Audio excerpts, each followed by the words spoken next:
Bonjour et bienvenue au troisième épisode de My Talk Show. Et c'est un plaisir de vous voir encore nombreux en train de suivre cette partie avec l'ancien Benou. J'ai une invitée ce matin qui est incroyable et vous allez découvrir comment je l'ai rencontrée. Et elle est juste à côté de moi, elle s'appelle Grace Kishiba. Bonjour Grace. Bonjour Leïs, bonjour à tous les téléspectateurs de cette merveilleuse émission et merci de m'avoir invité. Oh, tout plaisir pour moi. Alors, j'ai une première question qui est pertinente et que beaucoup de gens seront ravis de savoir la réponse que tu pourras donner par rapport à ce sujet. Alors, la question est, peux-tu nous décrire qui est Grace, définir Grace Kishiba? Alors définir qui est Grace Kishiba, c'est un tout petit peu difficile parce que je pense que non seulement je suis plurielle, mais aussi la définition est faite pour continuer à s'améliorer. Mais en ce moment, en tout cas pour le moment, je dirais que je suis donc Grace Kishiba, une jeune femme de 24 ans, troisième d'une famille de 5 enfants.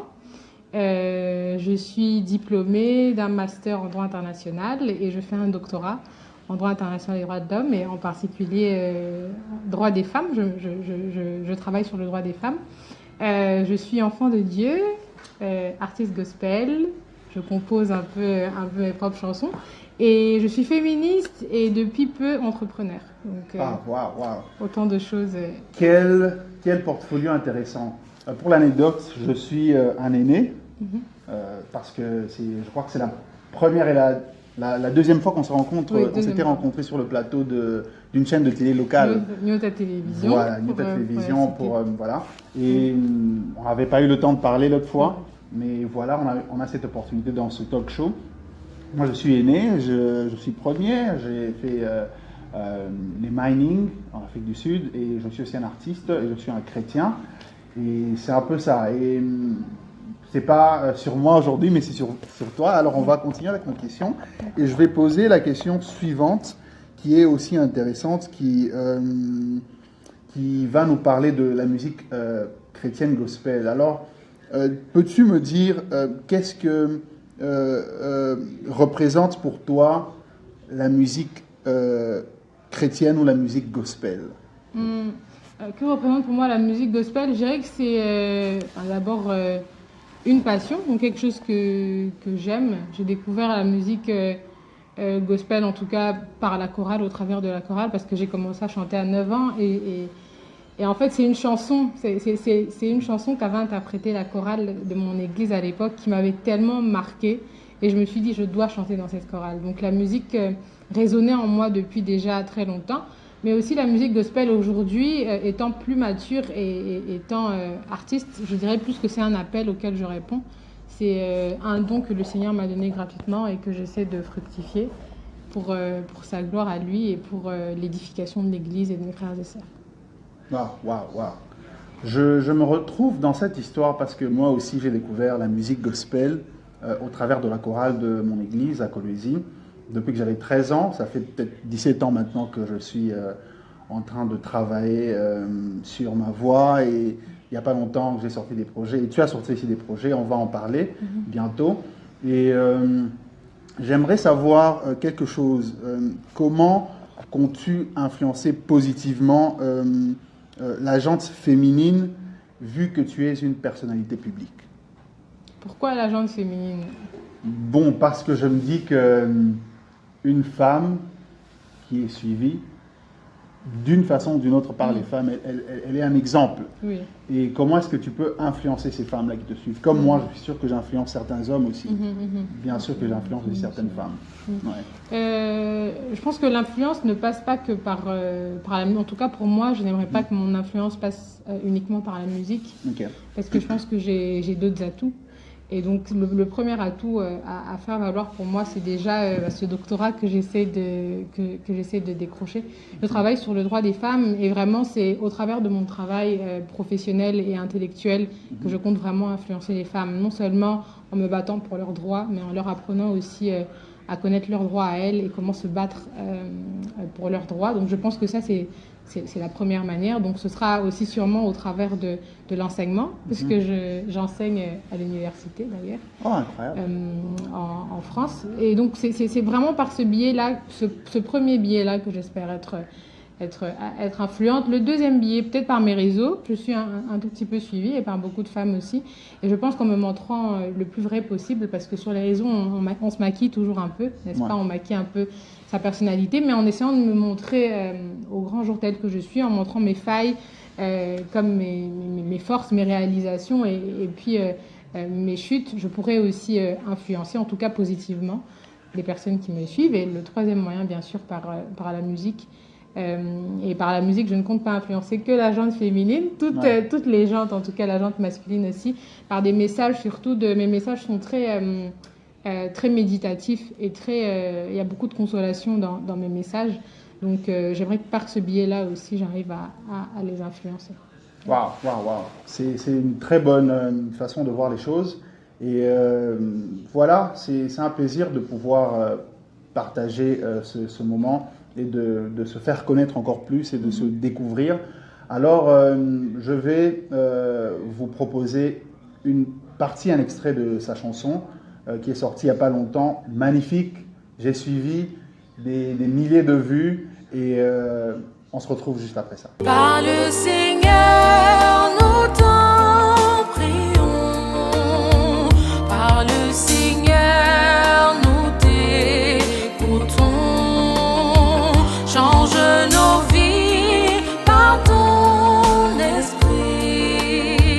Prends le contrôle de nos cœurs.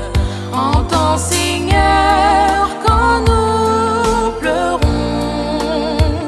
Exauce-nous quand nous prions. Père très bon, Dieu du ciel, nous t'en prions, viens nous sauver. Reçois, Seigneur, nos sacrifices et nos efforts de tous les jours. Seigneur, fais que nos vies te plaisent, Seigneur, jusqu'au jour de ton retour. Reçois nos vies comme une offrande d'amour. Entends nos cris et nos demandes. Reçois nos vies comme une offrande d'amour. Nous sommes à toi pour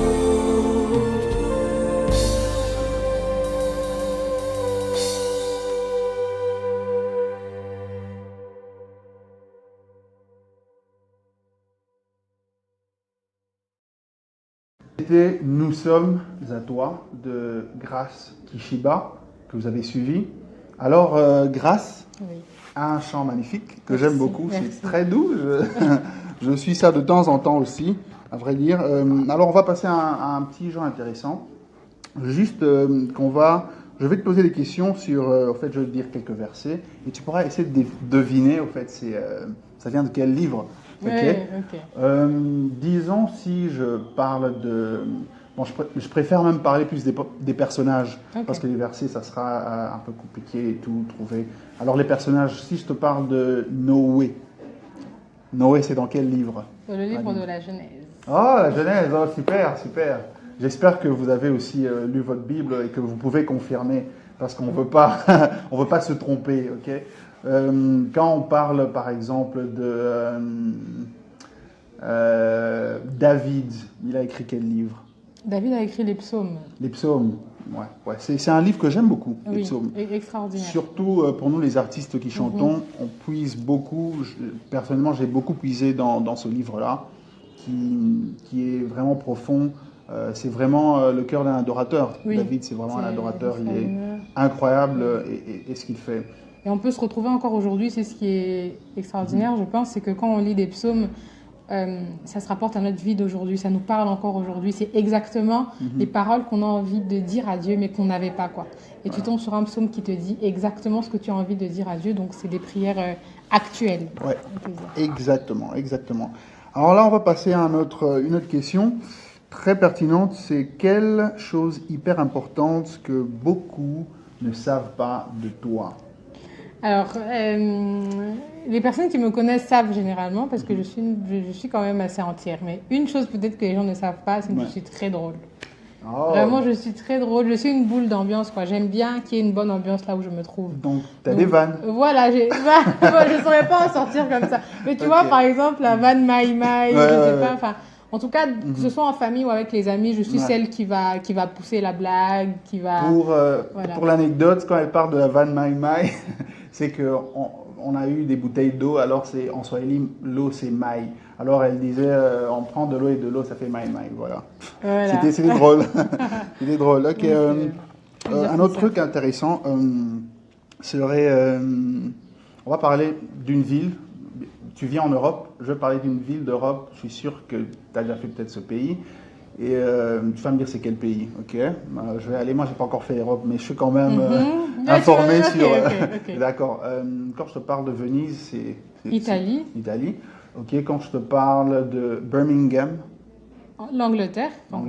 Quand je parle de Nice. France. Et un tout dernier, quand je parle de Lisbonne. Pourquoi ça m'échappe? Portugal. Voilà, bravo. Ah oui, t'es quand même ouvert. D'accord, on va passer à la dernière partie des questions juste après ça. The whole ceiling of the mall, and we have to fix some other shops. One of the three shops. This is one of the shops that we're fixing, so we can pay. So in this shop here, we have to fix the tiling, the ceiling, and painting, and do some alterations. We're doing a separating wall. So basically, we are Lensa Group, a construction company. We do roads, we do earthworks, we do civil works, we do mechanical works, engineering work, electrical works. Our aim and understanding this far is to move to Congo, to move to Africa, and have our footprint in the whole Africa. We want to develop our communities. We want to work with everyone. We want to involve and include the whole team, the whole African team, that we can develop our continent. So given the opportunity, by you who's watching behind the camera, we will be very grateful and pleased to work with you. This is one of our other projects for Lensa Group. We basically building some oil chemicals stored in here, and also the motto for the train, it's a Transnet project, the railway station project. And then this is the material store where we have double doors entrance, and then we're going to have some offices inside there just to store the material.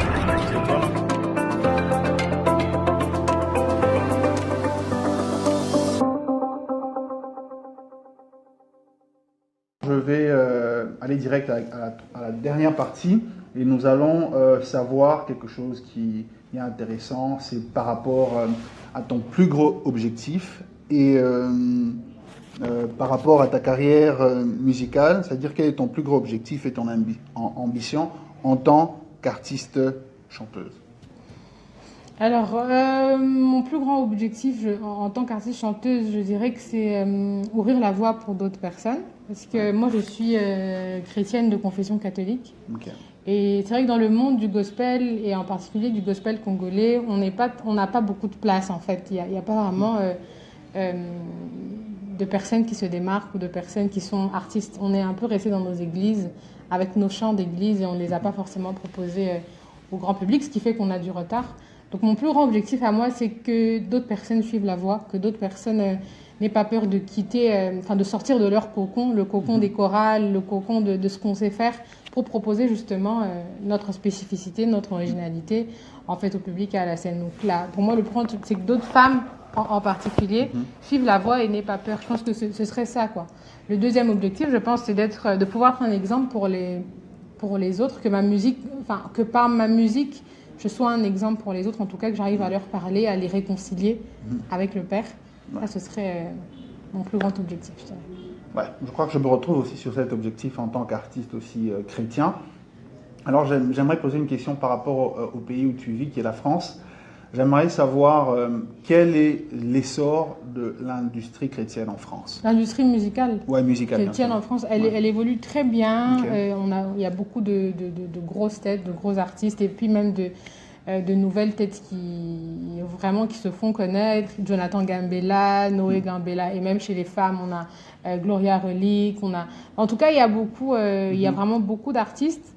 Le seul bémol, c'est que j'ai l'impression que c'est uniquement à Paris que ça se développe. Ok. Et donc pour nous, les autres qui sommes un peu en province, c'est difficile d'avoir les bons contacts, c'est difficile d'être conviés aux événements. En fait, je trouve qu'à Paris, il y a vraiment un essor important, mais que pour les personnes qui ne sont pas à Paris, c'est un peu plus difficile. Et c'est quoi ce petit bémol? Ça se passe plus à Paris parce que c'est là qu'il y a les plus gros producteurs, ou bien c'est quoi le truc? J'ai l'impression qu'à Paris, il y a les plus grosses initiatives, et puis il y a beaucoup plus de visibilité. Peut-être que les artistes aussi se soutiennent plus, donc ils s'invitent un peu dans les showcases, dans le concert de tel, il y en a un autre qui va. Donc en fait, il y a On un échange et réseau, tout, quoi. Il y a un ouais. réseau qui se crée. Et pour nous qui ne sommes pas là, il faut monter à Paris pour connaître les bonnes personnes que tu ne connais pas forcément, Ouais. pour tisser les contacts. Donc c'est un peu plus compliqué. D'accord. On va passer à une question intéressante pour tout chrétien, bien sûr. C'est de savoir un témoignage par rapport à ce que représente Christ pour ta vie. Ouais. Ouais. Que représente Christ pour ma vie? On peut y passer la nuit ou la journée. Christ, c'est vraiment ma vie, mon ami, et surtout mon papa, mon père, parce que je découvre mon père, parce que depuis un moment, j'expérimente plus le côté père de Dieu, ce côté où il pourvoit chacun de mes besoins et où il écoute les moindres soupirs de mon âme, quoi. Il fait attention à tout ce que je pense, il fait attention à tout ce que je dis. Moi, j'ai rencontré le Christ d'une manière assez extraordinaire à l'âge de 11 ans. Ok, 11 ans. C'est drôle parce que j'étais avec mon père, on allait à une retraite, mon père allait à une retraite. Et donc je lui ai dit, papa, je veux t'accompagner. Donc on entrait dans l'internat où se passait la retraite. C'était un internat Chondo, peut-être que vous connaissez, il faisait tout Chondo, noir. ouais. Et en fait, dans le fond, la retraite se passait au fond, il y a un centre pour les retraites. Et juste au fond, il y avait une grande statue de Jésus avec une lumière, quoi. Et c'est cette lumière-là éclairait l'ensemble de l'internat. Et donc moi, et vraiment cette statue c'était un Christ qui avait les bras ouverts. Et moi, j'avais l'impression d'entrer dans le cœur du Père. Ce jour-là, en tout cas, je m'en rappelle. Et donc ça, c'était la première expérience à 11 ans. Et puis une autre à 14 ans où j'ai vraiment donné mon cœur au Seigneur en lui disant, aide-moi à m'aimer comme tu m'aimes. Parce que je pense qu'en ce moment-là, je n'arrivais pas vraiment à m'aimer. Et en fait, l'amour de Dieu m'a complètement bouleversée et je n'ai plus chanté de la même façon. Je suis devenue, je pense que je suis passée juste de la chantre à l'adoratrice. Wow. On rend vraiment gloire à Dieu pour ça. C'est très important d'expérimenter Christ dans sa vie, parce que pour beaucoup de gens, Christ c'est peut-être celui qu'on a prêché et ils n'ont pas encore expérimenté. Pour beaucoup de gens, c'est peut-être que c'est celui qu'ils ont lu et qu'ils n'ont pas encore vu. Mais nous avons tous des témoignages et je crois que c'est ça qui est important pour nous les chrétiens, c'est de pouvoir avoir une expérience, de pouvoir se représenter Dieu, Christ dans notre vie, il est qui, et de savoir que voilà le chemin par lequel je suis passé, voilà le témoignage, voilà l'histoire derrière, pourquoi je continue à le servir et tout. C'est une amitié, quoi. Voilà. Je dirais, c'est comme ça que je définirais ma relation à Christ. C'est vraiment une amitié d'un côté et puis une relation filiale incroyable. Parfois, j'ai l'impression d'être la cadette dans la famille de Dieu, tellement il prend soin de moi et il est très délicat. Il fait attention, vraiment. Wow, incroyable. On va passer on est déjà à la fin. Alors, il y a une question qui va toucher sur tes projets musicaux, bien sûr, ou tes projets en général. C'est à toi de voir ce que tu vas nous donner. Mais la question, c'est de savoir quel est ton plus récent projet et comment on peut le voir ou la voir, bien sûr, s'il est voué au public ou si... voilà. Alors, mon plus récent projet, c'est un peu récent, ça fait déjà 1 an. Je m'en excuse un peu auprès de toutes les personnes qui attendent encore, mais c'est encore Nous sommes à toi parce que je n'ai pas encore, je n'ai rien lancé depuis officiellement, pas que je ne le voulais pas. Il y a eu des petits blocages, mais je crois et j'ai la ferme conviction que le Congo est une terre aussi, en tout cas Lubumbashi est une terre assez fertile pour pour ma musique et pour certains de mes projets. Donc je pense qu'il y en a qui viendront. Il faut simplement être connecté partout sur mon YouTube Grace Kishiba, mon Instagram Grace Kishiba, TikTok maintenant aussi, Grace TikTok, Kishiba j'aime bien. 04. J'y suis depuis peu et sur tous les réseaux, c'est toujours Grace Kishiba. Il n'y a pas de... C'est ça. Vous pourrez me retrouver. Merci à tout le monde d'avoir suivi ce 3e épisode avec Grace Kishiba, une artiste congolaise qui habite en France. C'était instructif, c'était intéressant et de partout où vous êtes, continuez à liker, continuez à partager nos contenus et commenter sur tout ce que vous voulez qu'on fasse pour améliorer. Et surtout, n'oubliez pas de nous inviter dans votre ville, dans votre pays. Mais là, on est à Lubumbashi, en République démocratique du Congo, en Afrique. Que Dieu vous bénisse et à la prochaine.